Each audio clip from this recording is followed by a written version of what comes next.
Assalamualaikum warahmatullahi wabarakatuh.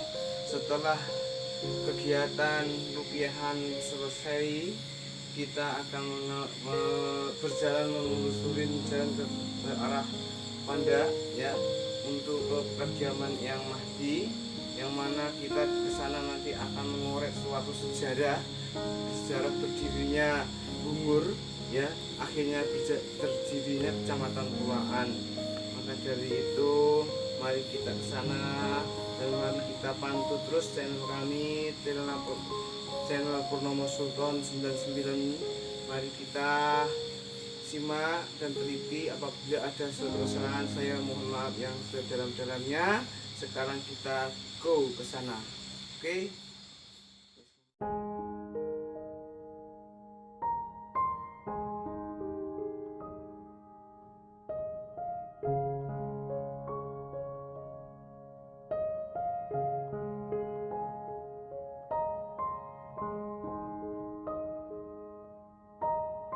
Sampai kediamannya Yang Mahdi.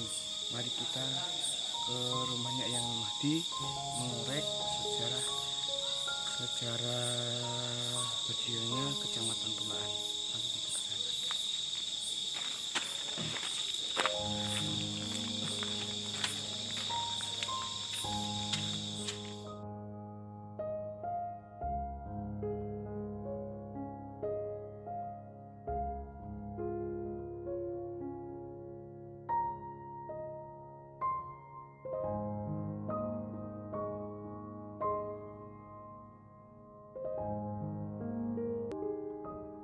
Assalamualaikum warahmatullahi wabarakatuh. Waalaikumsalam. Kami ucapkan selamat datang kepada saudara-saudara yang pada waktu sekarang berkumpul di dalam ruangan yang sangat sederhana ini. Segala kekurangan kami minta maaf yang sebesar-besarnya. Kami ucapkan selamat datang pada saudara-saudara bahwa saya disuruh menyampaikan sejarah asal-usulnya Desa Bungur. Ceritanya zaman dulu di Kerajaan Mataram itu ada kekerasan, ada pemerintahan diktator. Siapa yang melaksanakan pada waktu itu adalah para pemimpin-pemimpin Mataram dan Raja Mataram. Sehingga keadaan keraton itu kacau balau. Lebih-lebih masyarakat di luar keraton itu takut dengan adanya diktator dan kekerasan itu. Pada waktu itu, di situ hiduplah seorang laki-laki yang sudah dewasa, sudah berumur, mempunyai sikap yang kepemimpinan. Namanya Somo Adipuro. Ini yang hidup pada zaman kerajaan pada waktu itu. Raja-raja atau pemimpin-pemimpin yang bersifat keras dan diktator sehingga masyarakatnya kacau balau. Seringkali Somo Adipuro itu menentang sikap pemimpin dan sikap raja di Mataram berkali-kali, sehingga timbul cekcok pertengkaran di antara kerabat kerajaan dengan Somo Adipuro. Lama-kelamaan Somo Adipuro tertekan, sehingga Somo Adipuro keluar dari kerajaan itu. Somo Adipuro keluar dari kerajaan, meninggalkan kerajaan itu tanpa satu prajurit. Mereka berjalan terus kemana tanpa tujuan, tanpa arah. Dari hari ke hari, dari minggu ke minggu, dari bulan ke bulan, sampai batas waktu yang tidak tertentu. Pada suatu saat dia masuk hutan semak belukar. Hutan itu belum dikenal sama sekali. Di mana tempat dia masuk nggak tahu. Dia hanya masuk ke dalam hutan itu. Di situ kurang lebih 3 hari dia lihat kiri kanan dari hutan itu yang isinya semak belukar. Pada saat itu semua Adipuro tahu ada terowongan di sekitar itu. Akhirnya menginjak kakinya, melangkahkan kakinya, membuka semak belukar itu. Ternyata itu adalah sebuah gua. Pikir dan pikir dari hari ke hari, mereka memutuskan dia akan bertapa di dalam gua itu. Akhirnya gua itu dibersihkan semak belukarnya. Setelah diputuskan, saya harus topo di dalam gua itu, artinya topo. Mujo semedi, mesu broto, olah kridaning lahir lan batin. Tuh.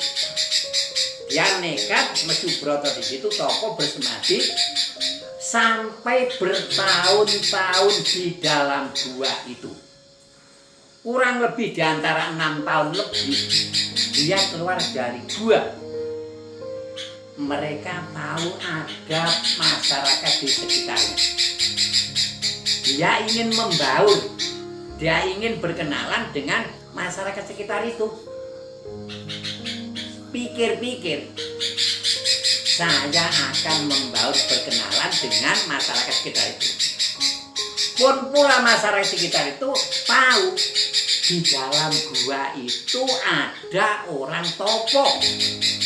Ingin mendekat. Akhirnya suatu saat antara semua Adipuro yang topo dengan masyarakat itu bisa bertemu, saling mengenal. Setelah kenal dari hari ke hari, hubungan semakin erat. Lantas tanya kepada masyarakat di situ, Pak D, Mas, Mbak Yu, tempat yang saya untuk topo itu namanya dusun mana? Akhirnya dijelaskan bahwa tempat untuk topo itu Dukun Sempu. Namanya Dukun Sempu. Semua Adipuro mengapalkan nama dukun itu Sempu, dusun itu. Sesudah itu masyarakat sekitarnya berbisik-bisik, omong-omong kecil di belakang. Semua Adipuro itu cakap, pandai, ramah tamah, mempunyai sikap pemimpin.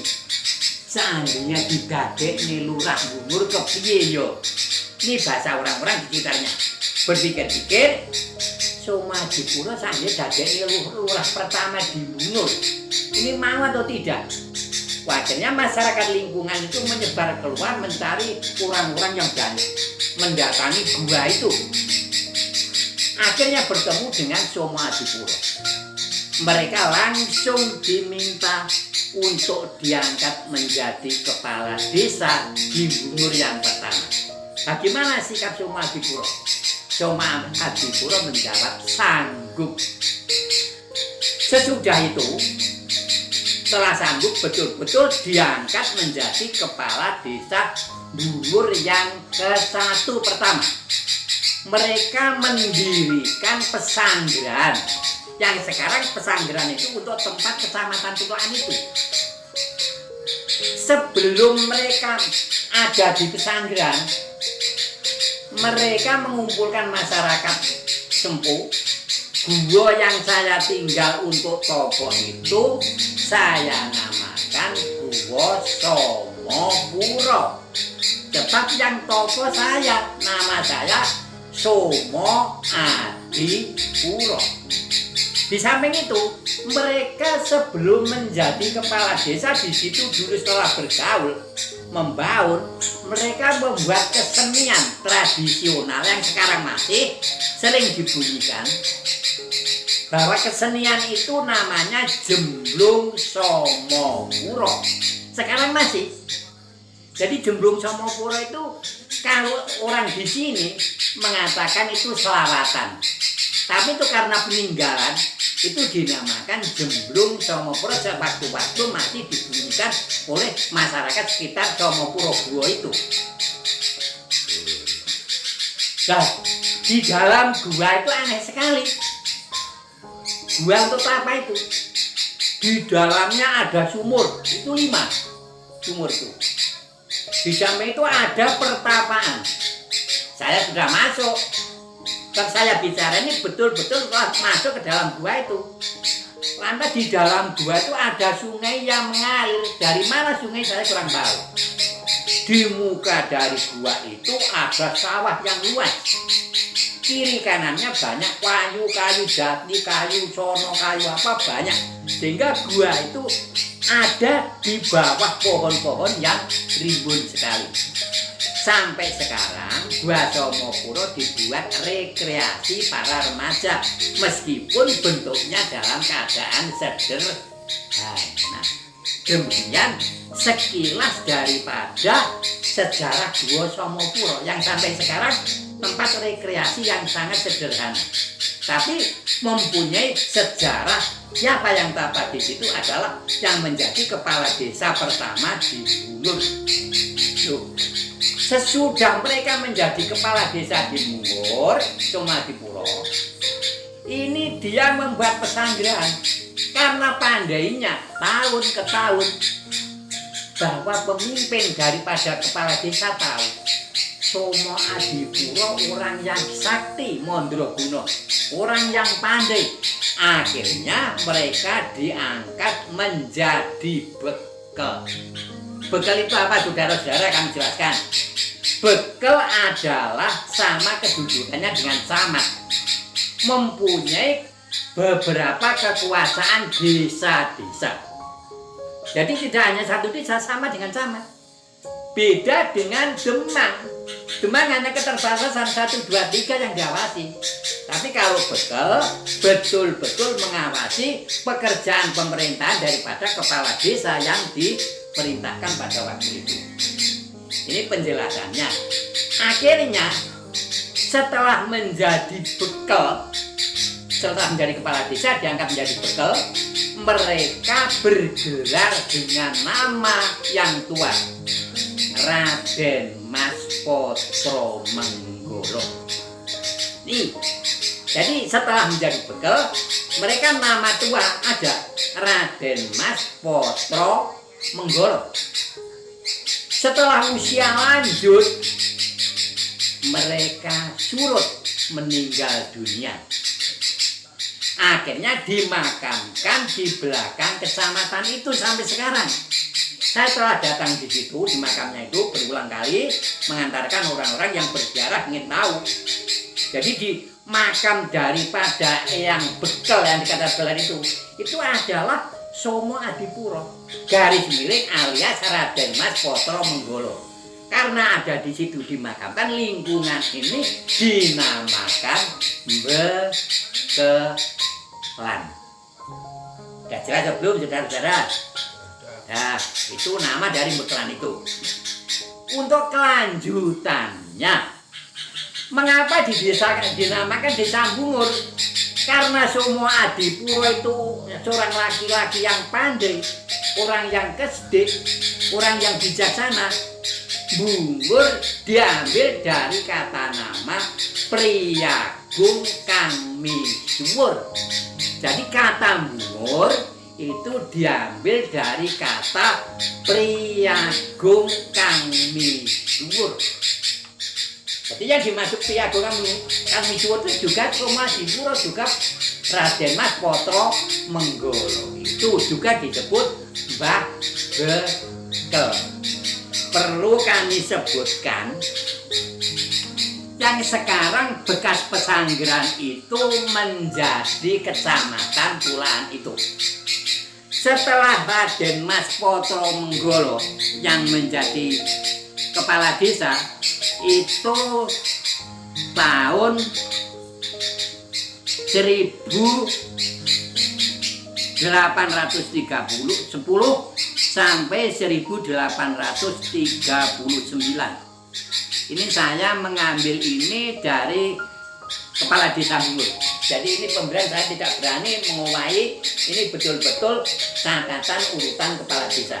Ini sampai saya laminating ini. Jadi kalau nanti dibutuhkan ini saya bawakan. Nih, kepala desa yang kedua, Karso Karyo, memerintah tahun 1839 sampai 1880. Kepala desa yang ketiga, Tresno Dikromo, memerintah tahun 1880 sampai 1901. Lantas kepala desa yang keempat, Karyo Lesono, memerintah tahun 1901 sampai 1933. Kepala desa yang kelima, Parto Dikromo, Mbah Kobar, memerintah tahun 1933 sampai 1937. Lantas kepala desa yang keenam, Somoraharjo, ini Mbah Lurah Ramli yang mendirikan SMP Tigeri itu. Ini memerintah tahun 1937 sampai 1973. Akhirnya kepala desa yang ketujuh, Juwari Purwo Utomo, memerintah tahun 1973 sampai 1988. Sudah itu diganti kepala desa nanti Pak Sarlan, memerintah tahun 1988 sampai 1998. Akhirnya kepala desa yang ke-9, Sumarno, Mbah Marno yang sekarang berada di Panda, ini pensiun. Ini memerintah tahun 1998 itu 1998 sampai 2013. Sesudah itu kepala desa yang terakhir Tri Susilo, memerintah tahun 2013 sampai sekarang ini. Ini susunan kepala desa di Bungur. Sudah jelas atau belum? Sudah ya? Ini sekilas saya mencari dongeng lain. Nah, di Mbonuluh, desa Bungur, ada Gunung Jago. Mengapa kok dinamakan Gunung Jago? Setelah saya masuk di situ, tanya sesepuh-sepuh, waktu malam, tengah malam, sering sekali di gunung itu terdengar jago kluruk yang punya kukuru geluk berulang kali. Di situ sering terjadi tengah malam jago kluruk.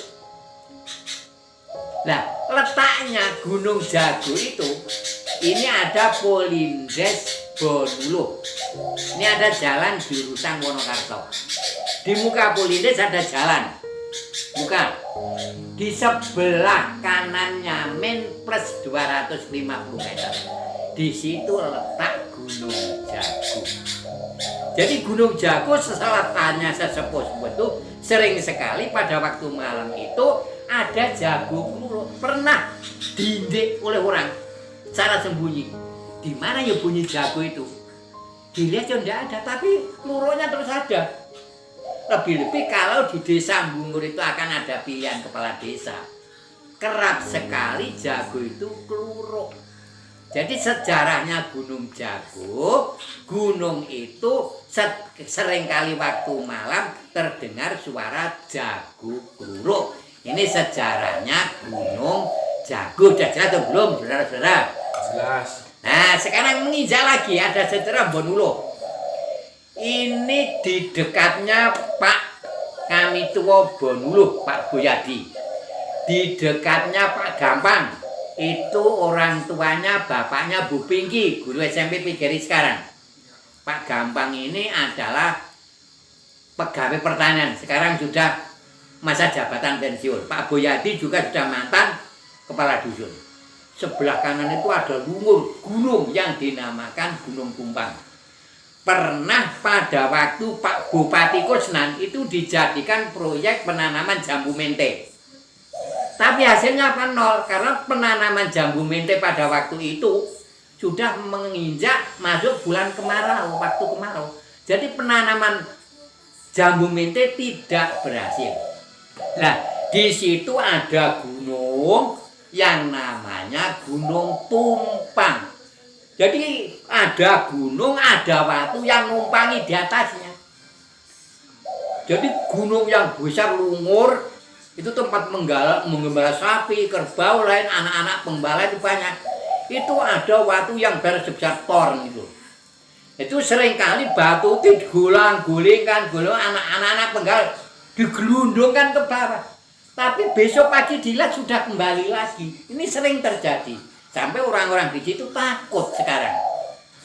Dikatakan batu tumpang, gunung yang numpang itu di atasnya itu batu sudah ton. Sering untuk main-main anak gembala itu diolah kulit gelundung bawah. Tapi besok pagi dilihat sudah kembali lagi. Sama dengan sejarahnya Demangan, tempat sembahyang itu Kiai Demang. Kalau diiser itu kan Maret mula diiser ya besok pagi kembali lagi di bekas Demangan itu. Ada itu, boleh dilihat di Demangan. Jadi di situ ada cerita kisah sampai sekarang orang-orang takut Gunung Jago dan Gunung Tumpang. Gunung Jago dan Tumpang itu berada di Dusun Bonloh yang masuk desa Bungur. Tuh. Jadi terus jelas saja isinya desa Bungur sejarahnya seperti itu sudah kami paparkan keseluruhan. Ini kalau menurut pandangan saya sudah ada yang kelewatan gitu saja. Jadi saya menjelaskan Bungur asal usul sampai menjadi kecamatan Tulaan sampai sekarang ini adalah sejarahnya Somo Adipuro dari Mataram. Somo Adipuro akhirnya diangkat menjadi bekal bergelar Raden Mas Potro Manggolo. Akhirnya kejuluk Mbah Bekel. Setelah meninggal dunia dimakamkan di belakang kecamatan. Akhirnya lingkungan disebut sampai sekarang Bekelan. Sekian saudara-saudara sekalian, kami mengupas sejarah asal usul desa Bungur sampai berdirinya kecamatan Tulaan. Sekian sebagai penutup, wassalamualaikum warahmatullahi wabarakatuh. Waalaikumsalam warahmatullahi wabarakatuh. Tadi penjelasan sejarah berdirinya Kecamatan Tulaan dari yang Mahdi yang kemarin mengangkat kisah berdirinya Kabupaten Sakitan, yaitulah yang Mahdi. Sekarang berdiri yang yang ini yang masih yang ini. Jadi habis dari sini nanti kisah selanjutnya itu menelusurin yaitu makamnya yang Bekel sama yang dimaksud ke Somopuro dan Gunung Jago. Jadi kalau saya untuk semuanya terima kasih, nanti tunggu adegan selanjutnya di part kedua. Terima kasih, ini saya mau mohon pamit sama yang sehat.